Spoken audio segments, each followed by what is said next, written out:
One lucky couple, Greg and Stacy Terry, got the best deal ever from a McDonald's in Hermitage, Tennessee, when they bought what they thought was breakfast. When they opened the white paper bag for their food, they instead found thousands of dollars in clear deposit bags. Stacy said that the second that Greg said it was their deposit, my first response was, let's get in the truck and take it back. Their conscience would prevent them from keeping the money. After returning it, they received a thank you from the manager. Sometimes it's best you just wait in line. On September 14, 2008, security cameras in a McDonald's restaurant captured what appeared to be just a man arguing with a young female teenager while waiting in line. It's reported that the argument was over a spot in line. All of a sudden, the man attacks her, hitting the teen in the face multiple times. The woman got treatment for her injuries, while the assailant got away and remains unprosecuted for the assault.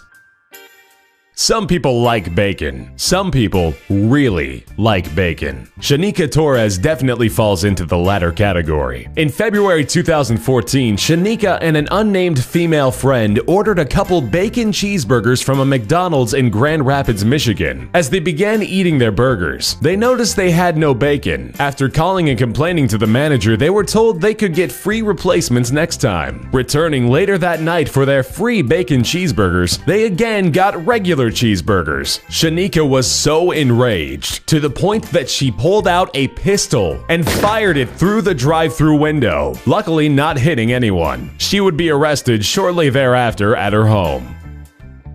Virginia Maiden, a resident of Kennewick, Washington, had woken up to discover her vehicle, a 1995 Toyota 4Runner, had been stolen. Distraught, Virginia made it to the McDonald's where she worked via public transportation. Luck would be on her side. Around 3 p.m. that same day, she called the police as her stolen vehicle was in the drive-thru line. Driver Catherine York was arrested before she could make it out of the parking lot. A male passenger would also be detained, but released as he was found to be unconnected. A Florida man is facing prison time in Naples for stealing some soda. Homeless man Mark Aber reportedly walked into a McDonald's, asked for a water cup, and filled it with soda instead. The manager confronted Aber, asking him to pay the $1 for the drink. An argument arose. Police were called and Mark was arrested. Turns out he had a few warrants for prior petty theft, which the officers used to up the charge from a misdemeanor to a felony. Ouch. Two men in Murfreesboro, Tennessee, got more than upset when they felt that their cheeseburgers were quite messed up. Police responded to a scene called in by McDonald's workers when they apprehended Sean Mosey and Chris Slate while they were trashing the place, including throwing a brick through the window of the establishment, with no real motive for this crime. It was presumed to be out of anger, all because of their food being wrong. A 9-year-old boy robbed other children of their cell phones at a McDonald's in Chicago, Illinois. Mind you, this is after he and 3 other children had previously carjacked a Pontiac Sunfire at rifle point the week before. One of the 3 other children would have charges brought up against them. The 9-year-old and other 2 children would escape, getting away from the law for yet a second time in a week.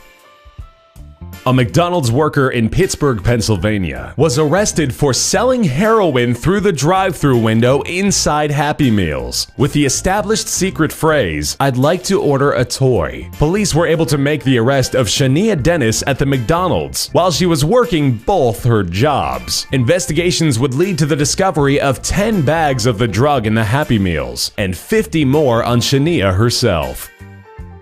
To start off the weird things found inside of McDonald's food, a mother and 7-year-old daughter were enjoying their meal. That is, until the little girl found a condom toward the bottom of her fries. The disgusted mother called the police, starting an immediate investigation about how it got there. March of 2011, Leigh Savage of Australia opened his sandwich to check if his extra pickles were inside. It appeared so, as well as some extra protein. Squirming around his burger patty were 30+ maggots. McDonald's wished to do further examining of the burger. Savage declined, instead asking for a refund and an apology. In the year 2000, Catherine Ortega, mother of two and resident of Virginia, bought some chicken wings from McDonald's for her family dinner that evening. Ortega claims that while getting her children their plates, she noticed one of the pieces was malformed, and with further inspection, it turned out to be an entire battered and fried chicken head. On July 18, 1984, James Oliver Huberty left his home, telling his wife Etna, "Society had its chance. I'll be going hunting humans." He then went to the local McDonald's and began what was to be the largest single-day, one-person massacre to date. James began by opening fire inside the building, where around 30 people were working or dining, before he began to shoot at people outside. The rampage met its conclusion when a SWAT sniper, Chuck Foster, took James down, but not before he would claim the lives of 21 individuals, ranging from 8 months to 74 years old.